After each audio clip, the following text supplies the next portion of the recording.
하나님 말씀 보겠습니다. 누가복음 15장 20절부터 32절까지 말씀 보겠습니다. 누가복음 15장 20절부터 32절까지 말씀입니다.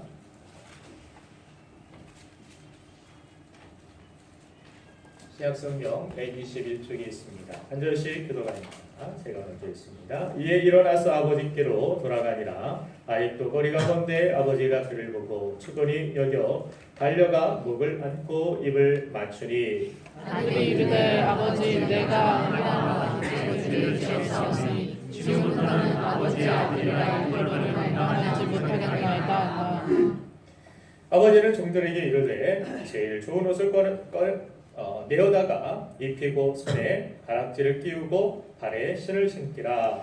그리고 살찐 송아지를 끌어다가 잡으라. 우리가 먹고 즐기자. 이내 아들은 죽었다가 다시 살아났으며 내가 잃었다가 다시 얻었노라 하니 그들이 즐거워하더라. 아가들은 밭에 있다가 돌아와 집에 가까이 왔을 때에 환각과 춤추는 소리를 듣고 한 종을 불러 이 무슨 일인가 물은데 대답하되 당신의 동생이 돌아왔음에 당신의 아버지가 건강한 그를 다시 맞아들이게 됨으로 인하여 살찐 송아지를 잡았나이다 하니 그가 노하여 들어가고자 하지 아니하거늘 아버지가 나와서 권한대 아버지께 대답하여 이르되 내가 여러 해 아버지를 섬겨 명을 어김을 내게는 책임을 주었냐 내 것으로 즐기게 하시니라.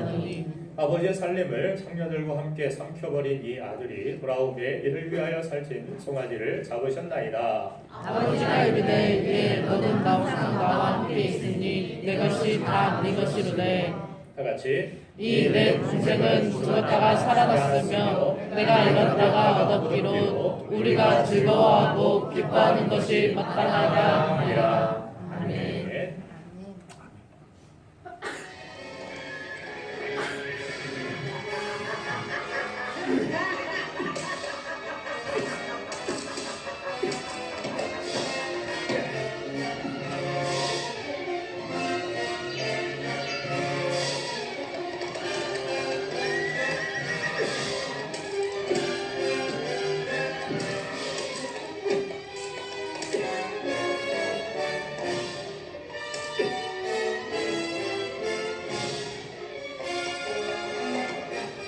감히 날 우습게 보다니.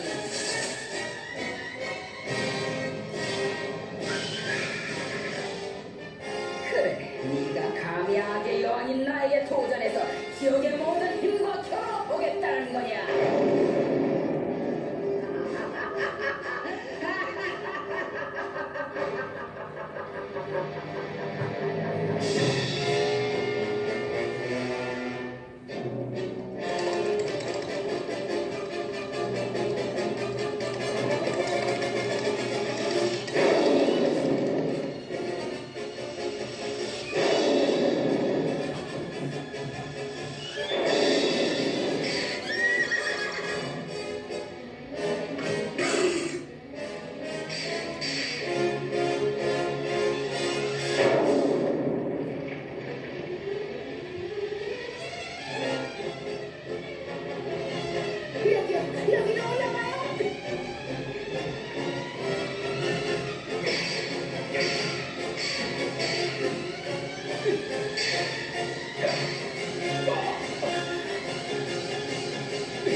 오래된 그런 애니메이션이지만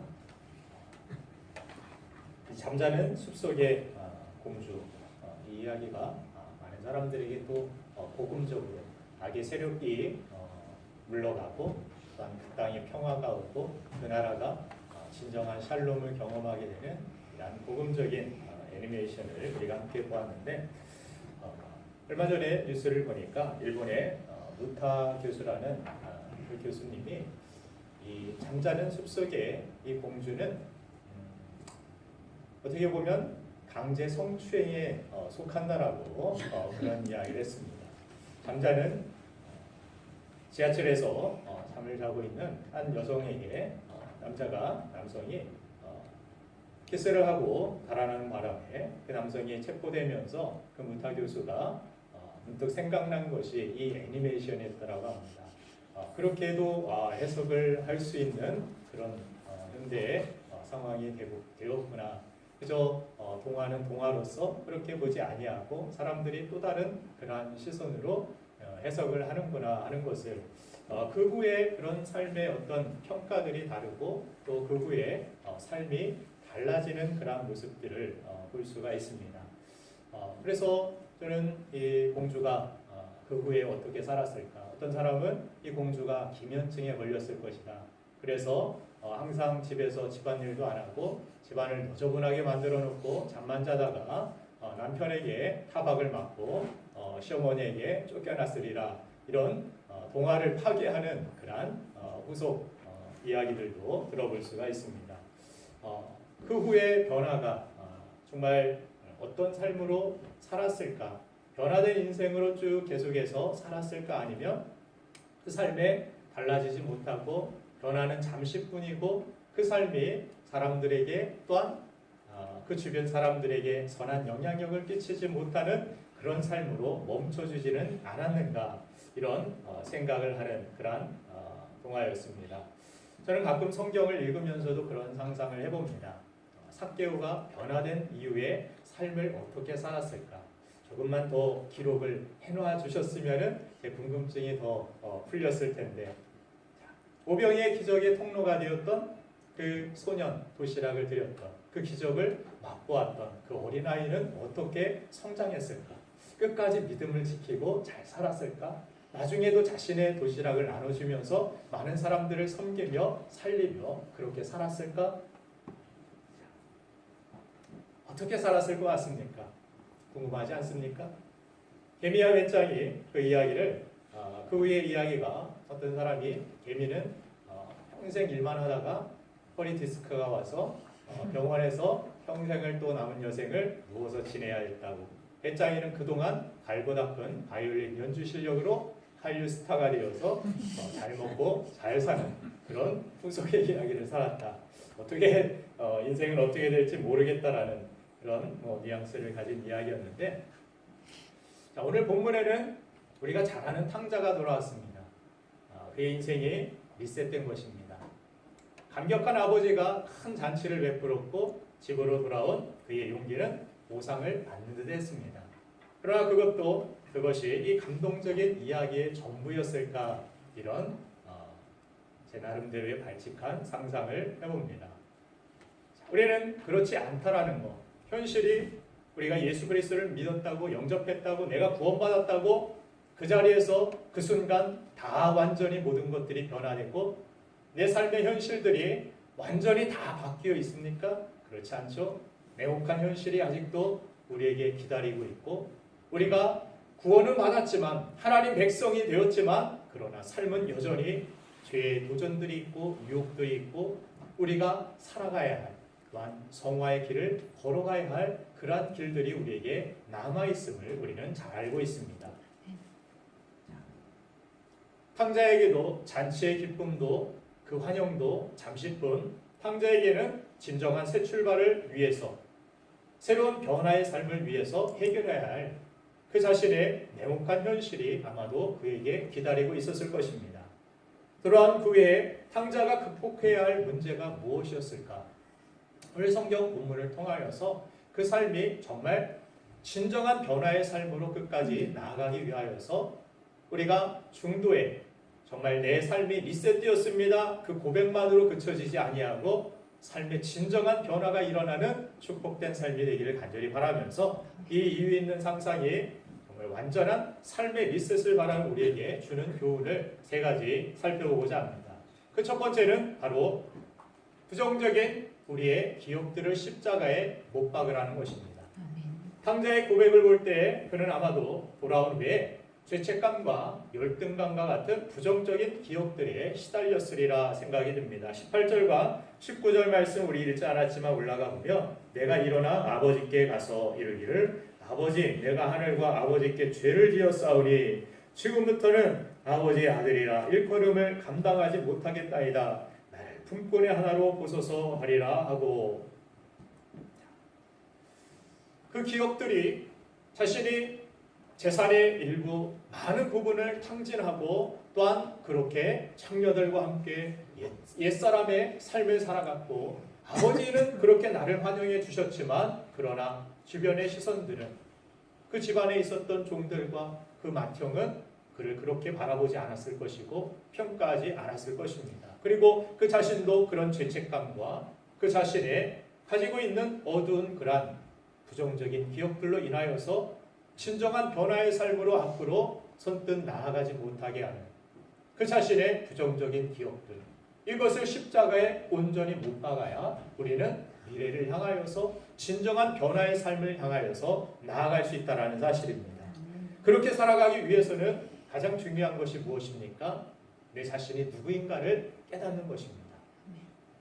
지난 주에도 설교를 한 적이 있지만 내가 누구인가 이것만 물어도 우리의 인생이 풀린다라고 말씀을 드렸습니다. 내가 누구인가?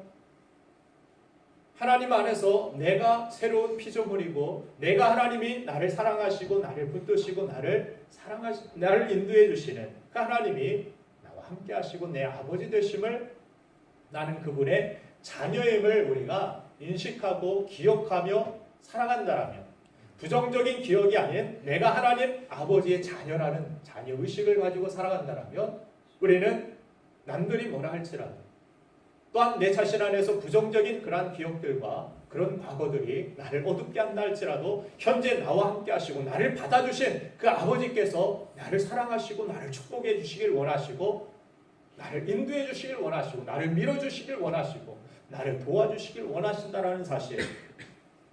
그러나 이 탕자가 과거에 그런 죄악된 기억들에만 매여가지고 나는 아버지 자녀라 일컬음 못 받겠습니다. 감당 못하겠습니다. 아무리 살아도 나는 자녀가 아닌 것 같습니다. 나는 아무래도 다시 집을 떠나서 돼지우리로 가는 것이 낫겠습니다. 그렇게 살았다라면 이 탕자의 이 후속은 아마도 비극적이고 비참한 그러한 클라이막스로 끝날 것입니다. 그러나 그가 탕자가 돌아와서 나를 여전히 사랑해 주시고 상거가 먼데도 거리가 먼데도 나에게 달려와서 입 맞춰 주시고 나를 회복시켜 주시고 나를 사랑해 주시는 아버지의 사랑을 받는 내가 아버지의 자녀라는 의식, 이 사실을 잊지 아니하고 내가 정말 과거에 실수가 있고 실패가 있었지만 그러나 여전히 나를 사랑하시고 나를 믿어주시고 축복해 주시기를 원하시는 하나님의 사랑받는 자녀라는 그 자녀의 의식이 있었을 때 그는 아버지께서 기뻐하시는 자녀의 삶을 살기 위하여서 아마도 그렇게 노력을 했을 것이고 아버지가 인정해 주실 만한 사람들이 또한 인정할 만한 그런 자녀의 삶을 살아가기 위하여서 새로운 변화의 삶을 시도하며 살았을 것이라 생각이 됩니다. 연세대와 고려대가 운동 경기를 할 때 연고전이라고 그렇게 우리나라에서는 부릅니다. 연고전, 고연전, 이걸 연을 앞에다 넣었다고 해서 고려대에 있는 사람들은 또 고연전 그렇게 부른다고 하는데 어쨌든 이때 사람들은 누구 편을 듭니까? 대부분의 사람들은 그 학교와 관련이 없으면 아무 편도 들지 않습니다. 누가 이기든 상관이 없습니다. 그러나 그들은 치열합니다. 전쟁입니다. 이 연고전, 고연전이 시작됐다 하면은 그들은 밤을 새워가지고 현수막을 만들기도 하고 또한 사람들이 응원가를 만들고 으쌰으쌰 하면서 이 모든 인생을 거기에 다 쏟아 부은 것 같이 그런 전쟁과 같은 경기를 그들은 치르게 됩니다. 그들은 그렇게 열광하고 그들은 그렇게 그 경기에서 이기기를 갈망하고 그 경기에서 패배를 하면 거의 1년간은 패배의식 속에서 찜찜한 그런 감정을 가지고 지내야만 하는, 그러나 우리는 누가 이기든 상관이 없습니다. 누가 이겼구나 하고 그냥 지나가는 그런 뉴스거리, 가십거리에 지나지가 않게 됩니다. 뭐 때문입니까? 자신이 어디에 소속되어 있고 내가 누구인지를 분명히 알기 때문입니다. 나는 고려대 연대대 상관이 없으니까, 거기에 속하지 않았으니까 그 경기는 나와는 아무 상관없는 경기가 되어버리는 것입니다. 우리가 누구 안에 속하여 있는지, 내가 누구인지를 분명히 아는 것은 우리의 삶에 또 다른 변화와 행동을 낳게 된다는 것입니다. 내가 하나님 안에서 내가 자녀가 되었구나, 나는 하나님께 속하였구나, 나는 주 안에 있구나, 예수 그리스도 안에 있는 새로운 피조물이구나, 이 의식을 우리가 잃지 않는다라면 내가 누구인지를 스스로 날마다 묻고, 또한 내가 누구인지를 하나님의 말씀 앞에서 기도 가운데 여러분들이 깨닫는다라면 행동은 자연스럽게 따라오는 것이 된다라는 사실입니다. 그래서 여러분들 신앙생활은 행동이 앞서는 것이 아니라 무엇부터 앞서는 것입니까? 하나님과의 관계부터 앞서야 되는 것입니다.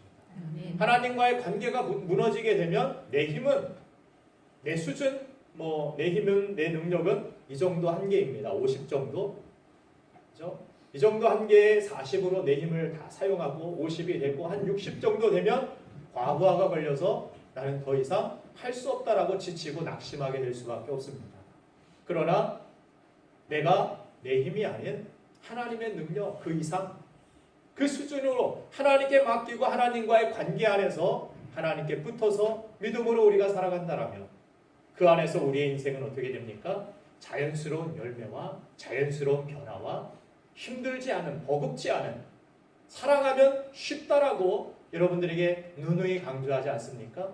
사랑하면 누가 시키지 않아도 자녀들을 위하여 헌신하고, 사랑하면 누가 시키지 않아도, 누가 보지 않아도, 인정해 주지 않아도, 박수 쳐주지 않아도 하나님을 사랑하면 우리는 그것이 율법인지 아닌지 그런 거 필요 없습니다. 내가 사랑하는 하나님을 향하여서 내 목숨이라도, 내 삶의 전부라도 드릴 수 있는 그러한 용기와 그런 결단과 헌신이 이루어지게 될 줄로 믿습니다.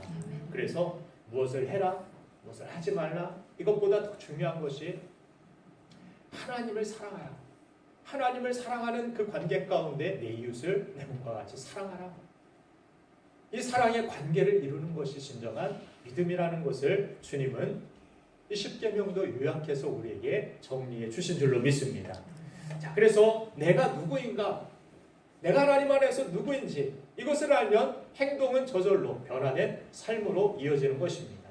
그래서 신앙은 뭐 하자는 윤리와 도덕이 아닙니다. 자, 내가 누구이냐, 내가 크리스찬이다, 내가 하나님의 자녀이다. 그러면 누구의 편에 서야 되는지, 어떤 행동을 해야 되는지 그것이 자명해지게 되는 것입니다. 그러면 중요한 순간마다 반복적으로 여러분들 자신에게 물으시기 바랍니다. 내가 누구냐? 내가 누구냐?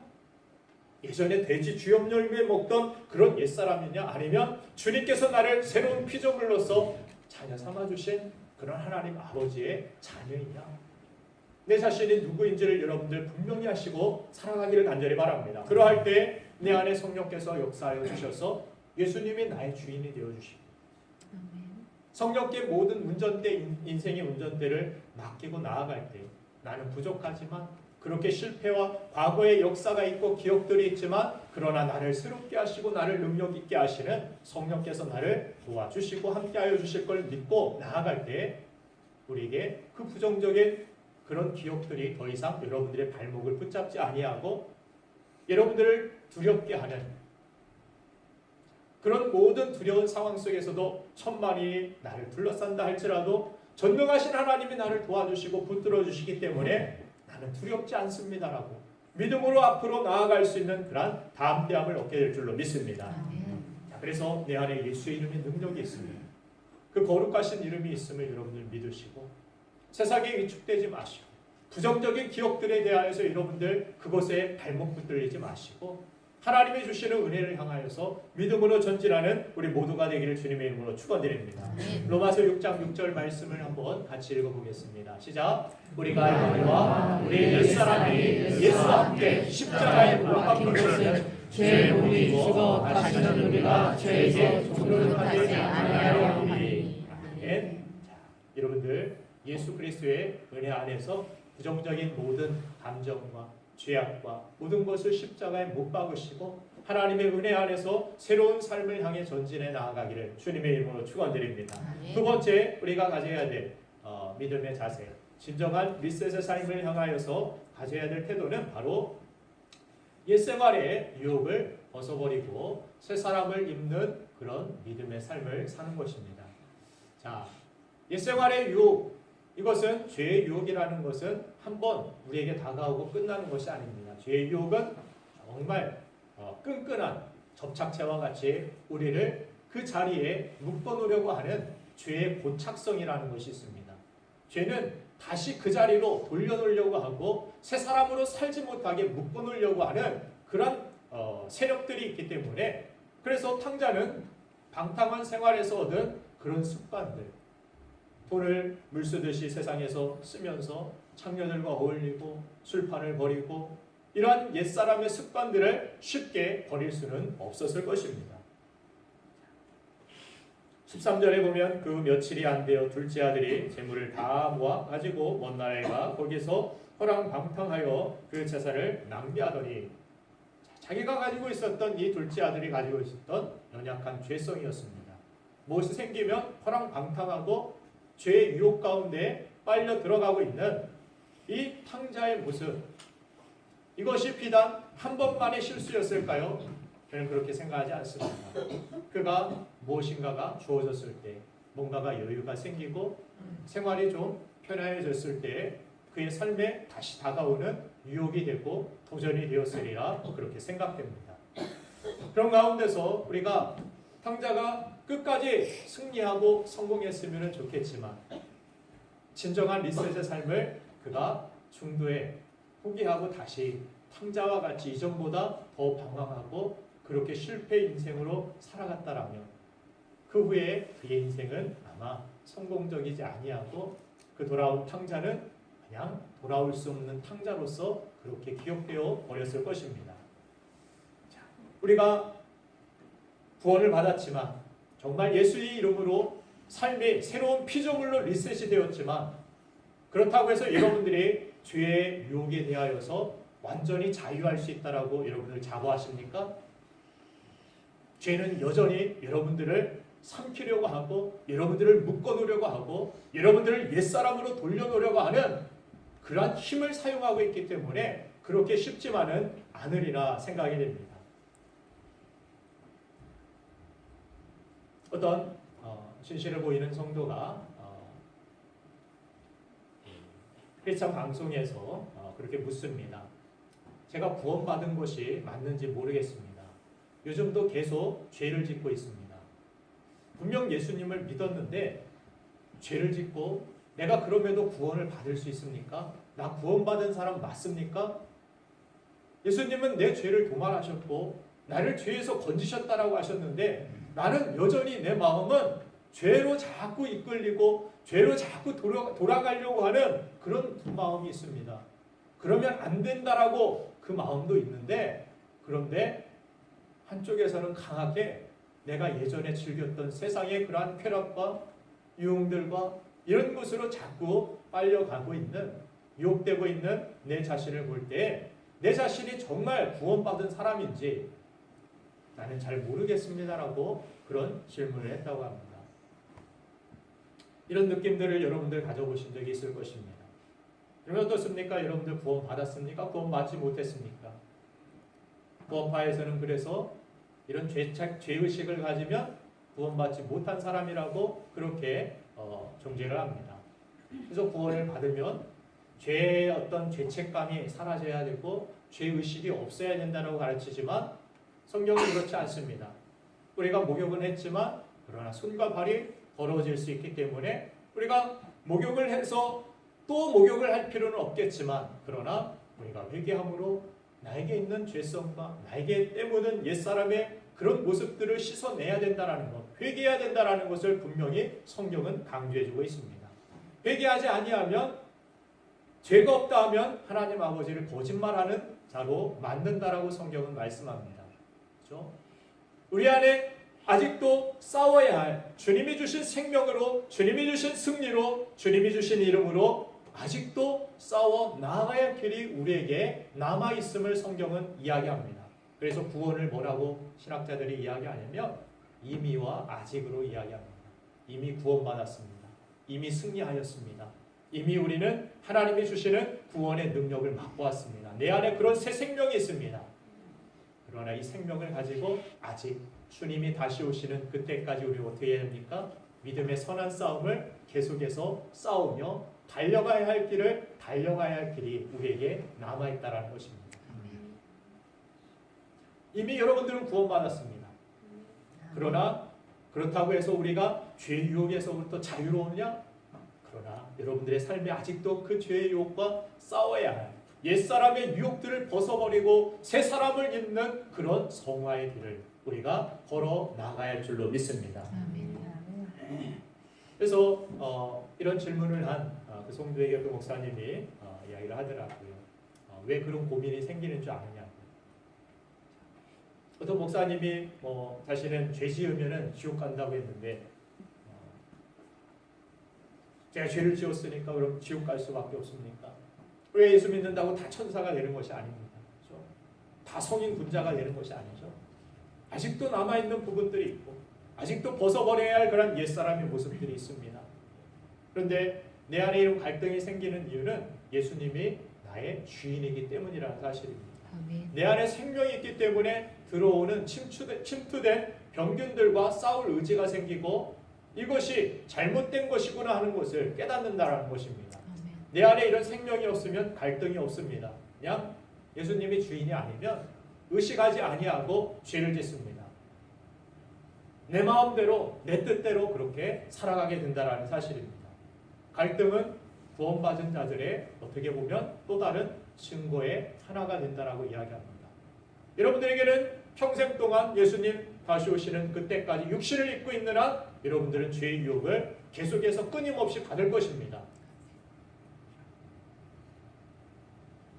그러나 그러한 갈등 가운데서도 우리가 하나님이 기뻐하시는 뜻을 위하여 기도하고 성령의 도우심을 구하고 그 능력 안에서 죄와 싸우되 피 흘리기까지 싸우며 하나님이 기뻐하시는 그 뜻을 향하여서 우리가 순종의 발걸음을 어렵지만 힘들지만 한 걸음 한 걸음 싸워 나아갈 때 하나님께서는 여러분들의 삶에 그 걸음마다 함께 하시고 여러분들이 나중에 돌아오면 어떻습니까? 옛사람의 모습과 정말 갈라지고 변화된 리셋된 여러분들 자신의 모습을 진정으로 발견하게 될 줄로 믿습니다. 그래서 대충 믿으면 갈등이 없습니다. 고민도 없습니다. 살아있기 때문에 우리가 갈등한다는 사실. 내 안에 그런 생명이 있기 때문에 그런 은혜가 있기 때문에 사도 바울의 고백과 같이 오라 나는 곤고한 사람이로다. 이 사망의 몸에서 누가 나를 건져내냐. 내 안에 죄의 몸과 생명의 몸이 싸우고 있다. 사도 바울도 그렇게 하나님 앞에 영광을 돌리고 위대하게 쓰임받은 복음의 일꾼도 그런 갈등이 있고 그런 어려움이 있고 그런 옛사람의 모습이 내 안에서 그렇게 작용되는 것을 깨닫게 되었다는 사실입니다. 여러분들만 그런 것이 아닙니다. 그런 사람들도 목회자도 그럴 수 있습니다. 그러나 그 안에서 정말 그 싸움에 지지 아니하도록 늘 깨어서 우리는 주님의 도우심을 구하고 기도해야 될 줄로 믿습니다. 하나님 앞에 우리는 엎드리고 하나님의 은혜 안에서 우리는 살아가는 그런 거룩한 길을 걸어가야 될 줄로 믿습니다. 신앙은 어떻게 보면 믿음 생활하면은 다 그냥 유혹도 없어지고 삶도 그냥 모든 것들이 다 순조롭고 내가 원하는 대로 다 이루어지고 그것이 아닙니다. 신앙 안에 들어왔다라는 것은 어떻게 보면 또 다른 싸움이 시작되었다라는 것을 뜻합니다. 믿음을 가졌다라는 것, 생명을 가졌다라는 것은 이제 죽이려는 세력, 죽음의 세력과 싸우기 시작하는 것입니다. 여러분들은 지금도 이 시간 싸우고 계시죠?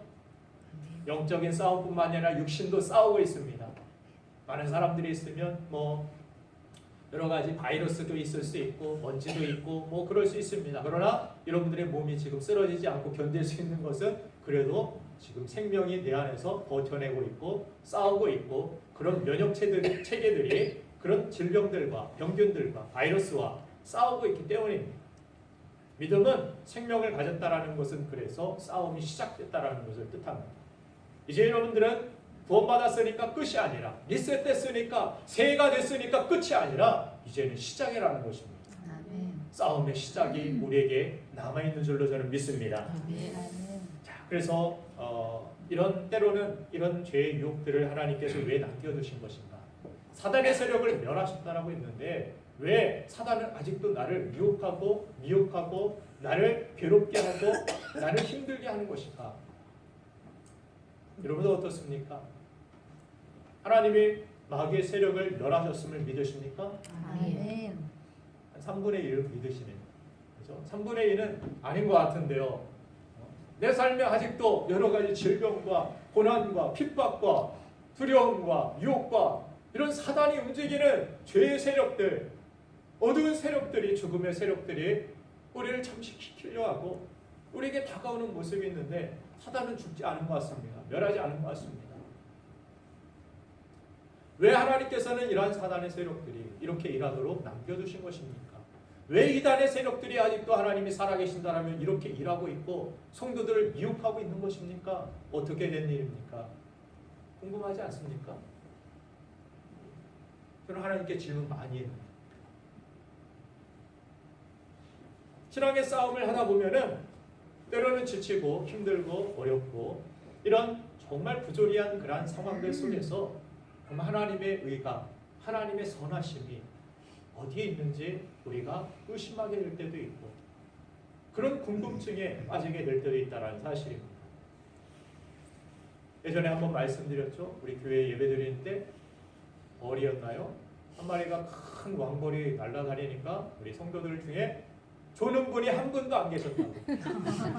이런 기적이 왕벌 한 마리로 정말 우리 성도들이 한 사람도 자지 않고 깨어서 나를 쏠까 눈을 부릅뜨고 말씀을 드리려고 하는 그러한 모습들을 바라봤을 때 저는 조금은 이해가 됐습니다. 하나님께서 왜 이런 세력들 좋지 못하다라고 우리가 평가할 수 있는 그런 해충이나 마귀의 세력들이 있는 것인가?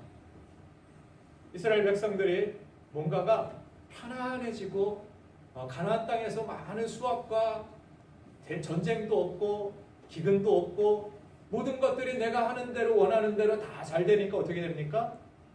신앙이 막 날로 막 새로워지고 정말 리셋된 삶으로 그들이 변화된 삶으로 나아가니까 그렇지 않죠?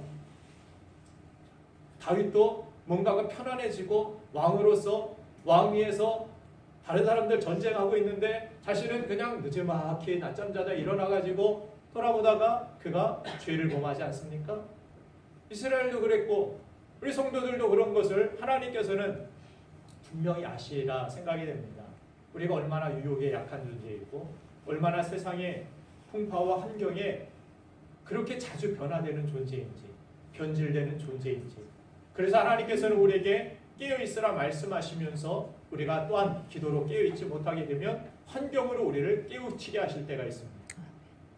환경으로 우리를 정신 바짝 나게 깨우실 때가 있습니다. 이단들이 오히려 막 더 부흥하는 것 같고 그래서 교회가 더 하나님 앞에 엎드리고 하나님만 의지하고 우리가 다시 새롭게 하나님 앞에 나아가야 됨을 알게 하실 때가 있다는 것입니다.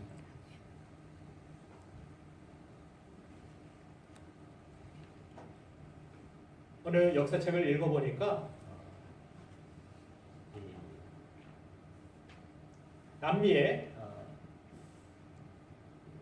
원주민들의 세력들이 아주 예전에는 고대에는 참 강하였고 그들의 세력이 정말 어떤 문명을 일으킬 정도로 그렇게 발달하였고 강하였다라고 합니다. 그러나 스페인 사람이 뭐 한 200여 명을 데리고 왔는데 그들은 거의 대부분 돼지를 치던 그런 사람들이었고 동물들과 함께 지냈던 사람인데 이 고대 이 잉카 문명에 있었던 사람들은 대부분 뭐 라마나 기르고 고산 지역에서 뭐 소나 이런 것들을 기르기가 어렵기 때문에 대부분 동물과 가까이 할 수 없는 그런 생활을 살았다고 합니다. 그래서 이들은 정말 깨끗했고 정말 공기도 좋고 모든 것들이 다 그들에게 청정 지역으로 주어졌던 그들의 생활을 그렇게 문명으로 이루어가고 있었는데 이 스페인 사람들이 돼지를 치다가 동물들과 그냥 먹고 마시던 사람들이 들어와가지고 그 땅에 들어가서 그들과 함께 있을 때 그 질병으로 인하여서 이 죽은 사람들이 대부분이라는 그런 이 사실을 역사책을 통하여서 접할 수가 있었습니다. 세균으로 인해서 문명이 몰락했다라는 말을 들었을 때 참으로 충격적이었습니다. 다른 것도 아니고 왜 그랬는가? 이들은 세균에 대한 어떤 저항력이 없었다라는 것입니다. 면역 체계가 주어지지 아니하여서 갑자기 그런 세균들을 그 사람들이 바이러스를 몸에 묻히고 그 땅에 들어왔을 때 이것을 버텨낼 수 있는 그런 힘과 그런 면역이 주어지지 않았기 때문에 그렇게 한 문명이 몰락해버렸다라는 이야기를 들었습니다. 예수님께서도 요한복음 16장 33절에 너희가 환난을 당하나 담대하라 내가 세상을 이겼노라. 주님께서는 우리 삶 가운데서 환난이 있고 핍박이 있을 수 있다. 그리스도인들에게도 고난이 있을 수 있다. 그러나 내가 세상을 이긴 것 같이 너희도 이길 수 있다라고 주님은 말씀하십니다. 그것은 내 힘이 아닙니다. 내 능력이 아닙니다. 우리를 새롭게 하신 예수 그리스도를 믿고 바라보며 주님의 도우심, 성령의 도우심을 우리가 구할 때 비로소 우리는 옛사람의 모습을 벗어버리고 새로운 피조물의 삶을 살아갈 수 있다라고 성경은 약속해 주는 것입니다. 에베소서 4장 22절부터 24절까지 말씀을 한번 같이 읽어보겠습니다. 시작. 너희는 유혹의 죽으심을 따라 썩어져가는 죽음을 가는 옛사람을 벗어버리고 오직 너희의 심령이 새롭게 되어 하나님을 따라 의와 진리와 거룩함으로 지으심을 받은 새 사람을 입으라. 아멘. 우리는 죄의 옛사람을 벗어버리고 거룩함으로 지으심을 받은 새 사람을 입는 그런 모습. 오늘도 오직 너희의 심령이 새로워질 때 가능해진다라고 말씀합니다. 우리의 심령은 성령께서 새롭게 하실 줄로 믿습니다. 성령께서 우리 마음과 생각을 지키신다라고 성경은 분명히 약속해주고 있기 때문입니다. 나는 할 수 없지만 나는 항상 유혹에 노출되어 있고 흔들릴 수 있는 연약한 그런 사람이지만 그러나 성령님은 나를 도우실 수 있고 예수님이 세상을 이긴 것처럼 우리도 이기게 하실 줄로 믿고 여러분들도 성령을 의지하여 새 사람을 입어 승리하는 진정한 리셋을 이루는 거룩한 삶이 되기를 간절히 축원합니다. 마지막으로 한 가지, 우리가 실패한 그러한 탕자의 삶을 살아가지 않기 위하여서 가장 중요한 마지막 한 가지는 하나님께 시선을 고정시키고 있어야 할 자리를 지키라는 것입니다. 자, 우리에게는 세상 사람들의 시선, 세상 사람들의 판단보다 평가보다 누구의 평가가 가장 중요한 사람들입니까? 하나님의 평가 맞습니까? 아멘. 하나님의 평가가 아니라고 하면 우리는 설 자리가 없는 죄인들입니다. 천국에 갈 수도 없습니다. 하나님께서 그러나 너는 됐다, 너는 받아들여졌다, 너는 의롭다 칭하셨으면 의로운 것입니다. 내 감정과 내 부족함과 연약함에 상관없이 하나님이 된다 하면 되는 것이 그것이 하나님의 말씀이고 하나님의 권위이고 하나님의 전능하심입니다. 그래서 우리에게도 가장 중요한 것이 하나님이 나를 어떻게 생각하시고 하나님이 나를 어떻게 바라보시는지. 우리는 신앙생활이 무엇입니까? 사람을 바라보고 세상을 바라보고 이것이 아니라 하나님께 시선을 고정시키고 하나님의 따뜻한 그 사랑의 손길, 그 손길을 붙들고 살아가는 것, 그것이 진정한 신앙생활인 줄로 믿습니다. 아버지는 탕자를 그렇게 바라보셨습니다. 그렇죠? 오늘 20절을 보면 이에 일어나서 아버지께로 돌아가니라. 아직도 거리가 먼데 아버지가 그를 보고 측은히 여겨 달려가 목을 안고 입을 맞추니. 무슨 말입니까? 탕자가 발견하기도 이전에 아버지는 멀리서 거리가 먼데도 얼마나 집중하고 얼마나 고대하고 바라보고 있었던지 이 아들이 머리카락만 보여도 번쩍 눈을 뜨고 그 아들에 집중하여 거리가 먼데도 막 달려가서 끌어안고 입을 맞추고 잔치를 베풀자라고 그렇게 말씀하시는 하나님 아버지의 시선, 그 시선이 저와 여러분들에게 있는 줄로 믿습니다. 그렇기 때문에 우리가 구원받은 것입니다. 하나님이 나에게서 고개를 돌리시고 나를 그렇게 사랑의 눈으로 바라보시지 아니하셨다라면, 그렇게 용서의 눈으로 나를 바라보시지 아니하셨다라면 우리가 어디에 서겠습니까? 이 탕자가 어디에 설 수 있겠습니까? 오늘 아버지는 그렇게 바라봤지만 탕자의 맏형은 그렇게 탕자를 바라보지 않았다라고 성경은 이야기하고 있습니다. 오늘 25절을 보니까 맏아들은 밭에 있다가 돌아와 집에 가까이 왔을 때 풍악과 춤추는 소리를 듣고 한 종을 불러 이 무슨 일인가 물은데 대답하되 당신의 동생이 돌아왔음에 당신의 아버지가 건강한 그를 다시 맞아들이게 되므로 인하여 살찐 송아지를 잡았나이다 하니 그가 노하여 들어가고자 하지 아니하고는 아버지가 나와서 권한대. 자, 노하였습니다. 분노하였습니다. 이 탕자가 돌아와서 이렇게 잔치가 벌어졌다는 사실이 이해가 되지 않습니다. 아버지께서 그렇게 용납하여 주셨다는 사실이 정말 믿어지지도 않고 믿고 싶지도 않습니다. 정말 우리 집안에 큰 피해를 입히고 정말 우리에게 큰 타격을 주고 우리를 힘들게 하였던 이 탕자가 다시 돌아왔는데, 돌아왔으면 그냥 죄인처럼 가만히 찌그러져 있고 조용히나 있을 것이지, 아버지께서는 이를 위하여서 잔치를 베풀어주고 그렇게 기뻐하고 있는 것이 마땅하지가 않습니다. 맏아들도 예전에 막 집을 나가서 똑같이 탕자와 같이 그랬다라면 아마 이해가 됐을 것입니다. 그러나 이 맏아들은 그렇지 않았습니다. 얼마나 성실하게 29절을 보면 뭐라고 대답합니까? 너도 들어와서 같이 기뻐해야 되지 않겠느냐? 동생을 맞아줘라. 했더니 29절 보니까 아버지께 대답하여 이르되 내가 여러 해 아버지를 섬겨 명을 어김이었거늘. 명을 한 번도 어김이 없는 사람이었습니다. 정말 철저한 사람이었고 정말 규칙적인 사람이었고 정말 말씀대로 순종했던 사람입니다. 한 번도 예배도 빠진 적도 없고 새벽 예배도 빠진 적도 없고 한 번도 11조도 어긴 적이 없고 한 번도 내가 명을 어긴 적이 한 번도 없이 지켜나갔습니다. 이런 사람이 교회에서 제일 무섭죠? 그렇죠? 이런 사람이 제일 두렵습니다. 그런 사람이 나를 바라봤을 때, 그것도 분노의 눈으로 바라보고 있었을 때 나는 설 자리가 없습니다. 도저히 내 눈을 어디다 들고 있을 수도 없고 땅만 그렇다고 바라볼 수도 없고, 이 탕자가 시선을 둬야 될 것이 어디였겠습니까?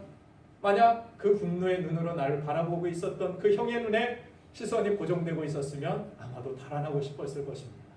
설 수가 없었을 것입니다. 다시 리셋된 삶으로 그는 살아갈 수 없었을 것입니다.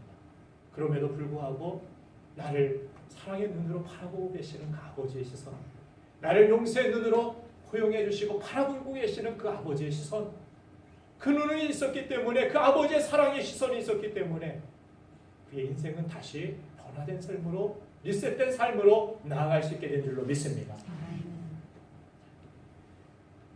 그래서 탕자는 아마도 한동안은 외롭고 쓸쓸한 그런 삶을 살았을지 모르겠습니다. 형은 빨리 마음이 열어지지 못하였고 형은 아직도 본체만 쬐을지도 모르겠고 환영해주지 않았을 수도 있습니다. 그렇다고 해서 탕자가 자기가 잘못한 것이 있는데 왜 당신이 나를 환영 안 해줍니까? 라고 이야기할 수 있을 수도, 그런 처지도 못 되었을 것입니다. 그럴 때마다 죄책감이 몰려왔고 내가 있어야 할 자리가 아닌가? 이런 생각이 들 수도 있었으리라 생각이 됩니다.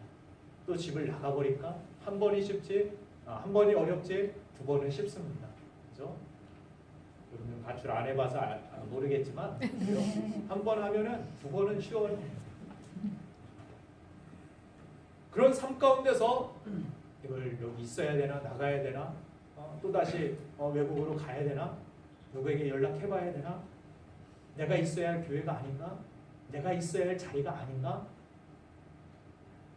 여러분들 스스로 다른 사람들의 시선, 다른 사람들의 그런 눈초리에 여러분들 너무 신경을 쓰고 너무 의식하게 되면 어떻게 됩니까? 내가 뭐 잘못하고 있는가? 자, 사람은 왜 나를 저렇게 바라보지? 서운하네, 섭섭하네. 이런 생각밖에 우리는 들 수가 없는 것입니다. 그런 인생 가운데, 그런 시선 가운데 우리가 새로운 삶을, 그렇게 믿음의 삶을, 변화된 삶을 살아갈 수 있겠습니까? 때로는 외롭고 쓸쓸할 수 있습니다. 사람들이 여러분들을 따뜻한 눈으로 바라보지 아니하고 나를 따뜻하게 환영해 주지 못할 수도 있습니다. 그렇다고 그들을 원망하지 마시기 바랍니다. 우리는 누가 있기 때문입니까? 나를 사랑하시고 여전히 나를 변함없는 시선으로 바라보고 계시는 하나님 아버지의 시선에 여러분들의 시선을 고정시켜서 믿음의 삶을 살아가셔야 될 줄로 믿습니다. 이것이 믿음입니다. 이것이 변화된 삶을 살기 위하여서 꼭 필요한 일이라고 저는 믿습니다. 사장과 경비원의 이야기가 있는데 사장이 중요한 미팅이 있어서 공항으로 갔습니다. 마침 밤에 경비 서시는 분이 벌레벌떡 뛰어가지고 찾아옵니다. 사장님, 제가 꿈을 꿨는데 밤에 꿈이 이상했습니다. 꿈자리가 이상한데 제가 비행기 사고 나는 꿈을 꿨습니다. 사장님, 이 비행기를 타지 마십시오. 그렇게 만류를 했다고 합니다. 마음이 찜찜해서 사장님이 듣고도 가야 되기는 됐지만 스케줄을 미루고서 다음 비행기를 탔다고 합니다. 나중 뉴스를 보니 원래 타려던 비행기가 정말로 추락을 했습니다. 거기 있었던 사람들이 모두 다 죽어버렸습니다. 부사일생이죠. 돌아온 사장님이 경비원을 그렇게 불렀습니다. 그리고 자신을 살려준 고마움으로 제가 1억을 드리겠습니다라고 1억을 주었습니다. 그리고 곧바로 해고를 시켰다고 합니다. 왜 그렇습니까? 1억 원은 목숨을 건져준 감사함의 의미였고 해고는 밤에 경비 안 사고 잠을 잤기 때문입니다. 맨날 밤에 잠만 자고 있었구나 하고 일자리에서는 해고를 시켰다고 합니다. 업적보다 더 중요한 것이 자기 자리를 지키는 것입니다. 성경에서도 보면은 끝까지 그 자리를 지키고 완주하는 삶. 요한계시록에서도 보면은 거듭 강조하는 부분들이 있는데 무엇입니까? 남은 자입니다. 끝까지 남은 자입니다. 우리 교회 안에서도 여러분들 이 자리 저 자리 이제 옮기지 마시고 이 자리가 여러분들 평생 남은 자리가 되길 간절히 바랍니다. 감절밖에 없는 것 같아요. 나는 발 빼고 언제든지 나는 달아날 것입니다.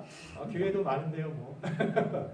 자, 하나님 앞에 충성의 가치, 충성의 열매를 맺을 수 있는 기회들은 그렇게 많지가 않습니다. 그리고 그런 열매는 단기적으로 맺는 것도 아닙니다. 충성이라는 것은 끝까지 가야 되는 것이고 끝까지 가봐야 하는 것이기 때문에 주님 앞에서 여러분들 충성스러운 믿음의 종들 되기를 간절히 바랍니다. 주님께서도 오병이의 기적을 행하셨을 때 예수님이 사람들이 막 인기 절정으로 예수님만 있으면 우리가 배가 고프지 아니하고 이제는 그렇게 예수님만 따라다니면 배부를 수 있구나라고 군중들이 많이 따라다녔습니다. 그래서 예수님이 왕이 되면 더 좋은 일들이 있지 않겠느냐, 나라에게 유익이 되지 않겠느냐. 그래서 예수님께서 오히려 왕이 되면 효과적으로 하나님을 전할 수 있고 복음을 전할 수 있고 우리 생각에는 그렇지 않습니까? 그런데 예수님은 어떻게 합니까? 그 자리를 떠나시죠. 그 자리를 자꾸 멀리 하십니다. 그리고 그 자리를 피하십니다. 나 같으면 그 자리에 올라서서 이왕이면은 다홍치마라고 돈도 있고 권력도 있고 세상에 지위도 있고 명예도 있어서 복음을 더 잘 전할 수 있지 않겠습니까? 그러나 나에게 있는 사명의 자리, 나에게 주신 그 생명의 자리, 십자가의 자리, 그것이 세상에 있는 왕의 자리보다, 세상에 있는 다른 권력의 자리보다, 세상에 있는 다른 지위 자리보다 더 귀하였기 때문에 그 자리를 지키기 위하여서 예수님께서는 십자가의 길을 걸어가시고 십자가의 자리를 지킴으로 어떻게 됐습니까? 예수님이 왕으로서 계셨다라면 많은 사람들이 배는 좀 불렀겠죠. 그러나 그들에게 진정한 구원은 없었을 것입니다. 예수님이 십자가에서 죽으셔야만 그 사명을 감당하시고 그 자리를 지키셔야만 우리에게 구원이 임하였기 때문입니다. 자, 우리도 마찬가지입니다. 우리가 자기 자리를 지키면 하나님의 때에 하나님은 반드시 우리 교회를 사용하실 것이며 여러분들의 인생도 그렇게 크게 사용하여 주실 줄로 저는 믿습니다. 믿습니까? 그래서 가지는 포도나무에 붙어있기만 해도 열매를 맺는다라고 예수님 말씀하십니다. 그래서 너희는 나의 안에 거하여라. 내 안에 거하면 너희들이 저절로 과실을 맺게 된다라고 주님은 말씀하시는 줄로 믿습니다. 우리 인생 가운데 무엇이든지 여러분들의 인생이 미셋으로 또 새해로서 새롭게 출발하였지만 도중에 우리가 뛰다가 때로는 주저앉고 싶고 때로는 다른 사람들의 시선 때문에 옛사람으로 또한 이 교회 공동체에서 멀어지고 싶은 그런 마음이 들 수도 있고 그러나 어떤 사람들은 또 이 시간 이 말씀을 듣고 시작하였으니 끝까지 내가 믿음으로 가보겠다라고 내가 그 하나님을 만나겠다라고 그렇게 결단하는 사람들도 있을 것입니다. 여러분들 하나님 나라에서는 등수가 중요한 것이 아니라 어려움을 이겨내고 시작한 믿음의 경지를 완주하는 것이 더욱더 중요한 줄로 믿습니다. 오늘 예배하는 사람 여러분들 모두가 한 사람도 낙오되지 않고 끝까지 완주하게 되기를 주님의 이름으로 축원드립니다. 함께 영상을 잠시 보고